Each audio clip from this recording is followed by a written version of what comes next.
ये खबर KR मंगलम university द्वारा प्रस्तुत की गई है।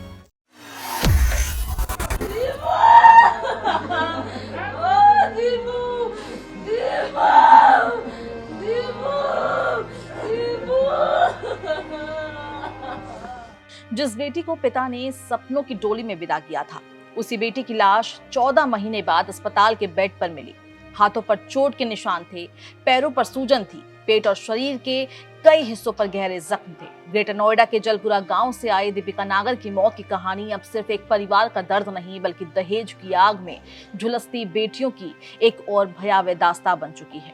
कहते हैं कि बेटी की शादी हर पिता का सबसे बड़ा सपना होती है। संजय नागर ने भी यही सपना देखा था। दिल्ली जल बोर्ड में काम करने वाले संजय ने अपनी बेटी दीपिका की शादी पूरे सम्मान और खुशी के साथ की थी। 11 दिसंबर 2024 को दीपिका की शादी जलपुरा गांव निवासी ऋतिक के साथ हुई थी।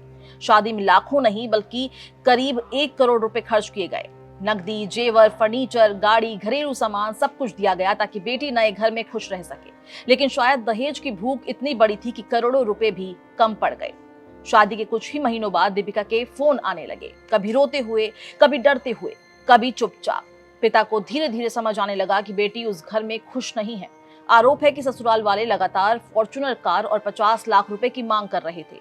मांग पूरी नहीं होने पर दीपिका को मानसिक और शारीरिक रूप से प्रताड़ित किया जाने लगा। कई बार उसे कमरे में बंद कर पीटा गया, कई बार खाना तक नहीं दिया गया, लेकिन हर बार दीपिका यही सोचकर चुप हो जाती कि शायद समय के साथ सब कुछ ठीक हो जाएगा। घटना से एक दिन पहले भी दीपिका के साथ मारपीट हुई थी। बताया जा रहा है कि शनिवार रात ससुराल वालों ने उसे बुरी तरह पीटा। अगले दिन रविवार सुबह दीपिका ने अपने पिता को फोन किया। फोन पर उसकी आवाज कांप रही थी, वो लगातार रो रही थी। उसने कहा कि पति, ससुर, सास और बाकी लोग उसे गाड़ी और पैसे लाने के लिए दबाव बना रहे हैं। पिता संजय नागर ये सुनकर तुरंत बेचैन हो उठे। दोपहर में संजय अपने रिश्तेदार बाबू प्रधान के साथ बेटी के ससुराल पहुंचे। वहां उन्होंने बेटी के पति, सास, ससुर और परिवार वालों को समझाने की कोशिश की। उन्होंने कहा कि बेटी को परेशान न करे, सब कुछ बातचीत से सुलझ सकता है। कुछ देर बातचीत चली और माहौल सामान्य होने का दिखावा किया गया। शाम करीब 7 बजे संजय अपनी बेटी को समझाकर वापस घर लौट आए। शायद उन्हें अंदाजा नहीं था कि ये उनकी बेटी से उनकी आखिरी मुलाकात होगी। रात करीब 12:30 बजे अचानक फोन बजा। दूसरी तरफ दीपिका के ससुर मनोज थे। उन्होंने कहा कि दीपिका सीढ़ियों से गिर गई है और उसे अस्पताल ले जाया जा रहा है। ये सुनते ही परिवार के पैरों तले जमीन खिसक गई। जब तक परिवार अस्पताल पहुंचा तब तक बहुत देर हो चुकी थी। डॉक्टरों ने दीपिका को मृत घोषित कर दिया था। लेकिन अस्पताल में जो तस्वीर सामने आई, उसने परिवार को अंदर तक हिलाकर रख दिया। दीपिका का शरीर खून से सना हुआ था। हाथ, पैर, पेट और शरीर के कई हिस्सों पर चोट के निशान थे। परिवार का आरोप है कि ये सामान्य गिरने के चोट नहीं लग रहे थे। उन्हें शक है कि दीपिका की पहले बेरहमी से पिटाई की गई, फिर उसे छत से नीचे फेंक दिया गया ताकि ये मामला आत्महत्या जैसा लगे। दूसरी तरफ ससुराल पक्ष का दावा है कि दीपिका ने खुद 4थी मंजिल से कूदकर अपनी जान दे दी। लेकिन परिवार इस दावे को पूरी तरह खारिज कर रहा है। उनका कहना है कि अगर आत्महत्या होती तो शरीर पर इतने अलग अलग चोटों के निशान मिलते नहीं। पोस्टमार्टम रिपोर्ट में मौत की वजह तुरंत साफ नहीं हो सकी है। फॉरेंसिक जांच कराई जा रही है। हालांकि शुरुआती जांच और परिवार की शिकायत के आधार पर पुलिस ने दहेज हत्या का मामला दर्ज कर लिया है। पति ऋतिक और ससुर मनोज को गिरफ्तार कर जेल भेज दिया गया है।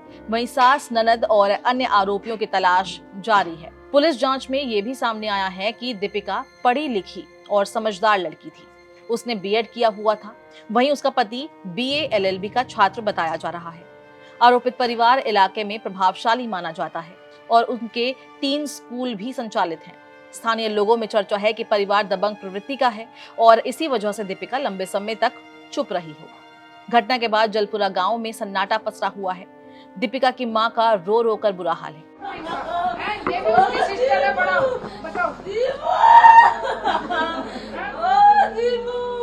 हमारे बच्चे से कोई दिक्कत ही तो हमारे घर छोड़ देते, हमारे बच्चे को मारते ना।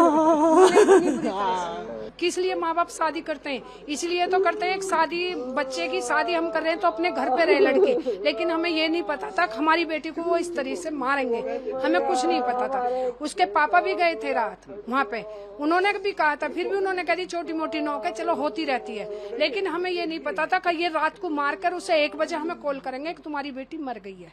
हमें ये नहीं पता था। 50 लाख रुपए फॉर्च्यूनर की मांग थी उनकी, और हमने खूब अच्छे से शादी भी करी थी, बढ़िया। लेकिन हम ये चाहते हैं, जैसा हमारी बेटी मरी है तो हमें खून के बदले खून चाहिए। दहेज के लिए टॉर्चर करते थे उसको, हर वक्त टॉर्चर करता था। फॉर्च्यूनर लेके आ, 50 लाख रुपए लेके आ, अच्छे से लेके आ।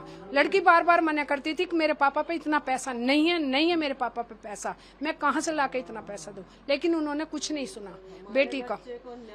न्याय चाहिए, बुलडोजर चलना चाहिए उनके मकान पर। हम ये चाहते हैं बुलडोजर चलना। हमें अपनी बेटी को न्याय चाहिए और हमें कुछ भी ना चाहिए। और हमारी यही रिक्वेस्ट है आपसे कि हमें न्याय चाहिए और मौत के बदले मौत चाहिए, और उनके मकान पे भी बुलडोजर चाहिए। आगे समझ में, बुलडोजर चलना चाहिए। और ये खबर हमारी मोदी तक भी जानी चाहिए, ऊपर से ऊपर तक जानी चाहिए। ये कई बार लड़की ने भी कहा है कि लड़की ने भी गया तो रात भी उसने अपने पापा से बोला था, पापा ये मुझे बार बार टॉर्चर कर रहे, मुझे दहेज मांग रहे हैं, बार बार फॉर्च्यूनर की कह रहे हैं, 50 लाख रुपए मांग रहे हैं। फिर भी पापा ने ये कह दिया, कोई बात नहीं है बेटी, मैं देखूंगा। कहाँ तक देखेगा पापा? एक बेटी ये नहीं, पहले शादी नहीं करी उन्होंने तो आज तक नहीं मांगा। हम भी चाहते हैं, हम भी यही मांग रहे, यही चाह रहे हैं हम भी, उनका ही काउंटर होना चाहिए। आज जैसा हमारी बेटी की यहाँ पे चिता जलेगी, उनकी वहाँ चिता जलनी चाहिए।